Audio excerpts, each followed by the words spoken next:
提到二战期间的黑科技，大家可能第一想到的就是德国，那脑洞真的是不佩服不行啊。不过在这方面，前苏联那也是丝毫不弱。今天老兵就给各位介绍一下前苏联研制的6款奇葩黑科技，真的是一款比一款牛皮。新来的观众不妨动动您发财的小手，点个赞，订阅加关注，永远不迷路。您的支持是我们最大的动力。Top 6，遇水飞行的里海怪物。此型飞机其实是苏联自上世纪60年代开始研发的一型地效飞行器，于1966年进行了首飞。随后该飞行器就一发不可收拾，体型是越长越大，最后进化成了机长106米、翼展40米、极限起飞重量近500吨的水上飞行怪物。该款飞行器依据异地效应原理，也就是让飞行器在贴近海面飞行时会产生升力，显著提高机翼诱导阻力减少的现象，能够轻松让飞机贴海快速飞行。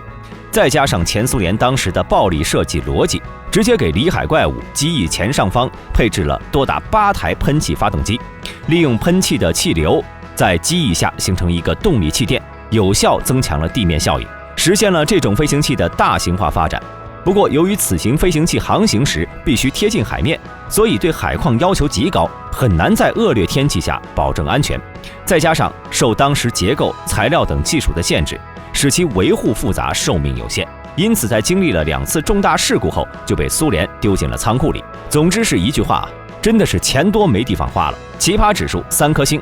Top 5，滚滚前进的球形坦克。其实严格意义上来说呢，球形坦克并不完全是前苏联的作品，因为该款坦克的概念早在2战时期就已经有了，只不过是德国和苏联都有研制计划，但是在设计上有着很大的区别。当时在德国战败后呢，苏联就缴获了德国未完成的球形坦克，后来在1941年4月完成了 SHT-2T 坦克的制造。其整体外观呈圆球形，从外观上看呢，如同一个肉丸子，主要由壳体和履带组成，由橡胶和金属制成2条履带安装在球体中部，以此带动车体前进。当时为了解决此型坦克球状车体带来的稳定性问题，苏联还专门设计了独特的平衡系统，并在车体配置了重达4吨的压舱结构。这些设计使得 SHT-2T 非常灵活，拥有不倒翁一样的性质。但是由于当时的技术水平有限，使得球形坦克存在难以克服的机械问题，比如枪炮只能安装在侧面，导致射击死角较大，所以这种奇葩的球形坦克犹如昙花一现，在实验性测试后就淡出了人们的视野。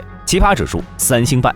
Top 4，插翅难飞的飞行坦克。恐怕谁也没能想到，平时互为欢喜冤家的坦克和飞机竟然能够结合起来。自从1战过后呢，各国就愈加喜爱坦克了，都想要将坦克的防护和火力优势与飞机的快速机动特性结合起来，开发出能够飞越千山万水的飞行坦克。在这方面，苏联当然是卯足了劲头，很快于1940年完成了 KT-40 型飞行坦克的研制。其实本质上呢，就是在 T-60 轻型坦克加装机身机翼的滑翔机。首先由牵引机牵引目标上空后，松开牵引索，然后让其靠着机翼滑翔控制着陆。在着陆之后，车组成员将抛弃机翼和机尾，迅速投入地面战斗。而 KT-40 在空中滑翔时，炮管会转至后方，与机翼、副翼以及尾翼方的方向舵相连，随后通过炮塔的转动控制方向舵，而炮管的上下摆动则是控制副翼。但是由于 KT-40 的首次试飞就失败了，飞机甚至没能离开地面。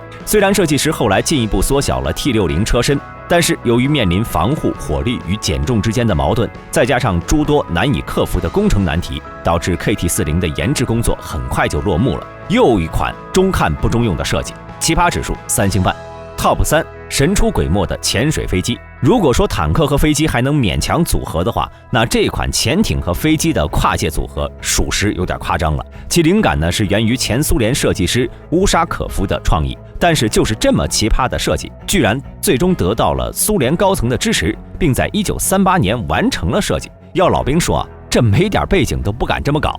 从数据上看，潜水飞机最大起飞重量为15吨，配置了3台1200马力的活塞发动机，极限航速能够达到200公里每小时，水下能够依靠蓄电池保持2到3节的航速，最多可以潜航5到6海里，极限潜深为45米，能在水下停留48小时。按照最初的设想，潜水飞机主要担负基地巡逻、雷场维护、水面作战以及舰队护卫的作用。由于其能在空中飞行，发现目标后可以迅速进入伏击位置，在水上降落并潜入水下，再伺机接近和攻击敌人。不过到了最后，该款装备也没有大范围列装部队，因为其缺点太大了。实战中，飞机潜水会有明显的轨迹可循，缺乏足够的隐蔽性，尤其是在白天，很容易受到舰炮、高射机枪的袭击。即使是在水下，也毫无安全感可言。就算是一艘普通的驱逐舰，也能够轻松地撞沉它，可以说是脆皮中的脆皮了。奇葩指数4颗星。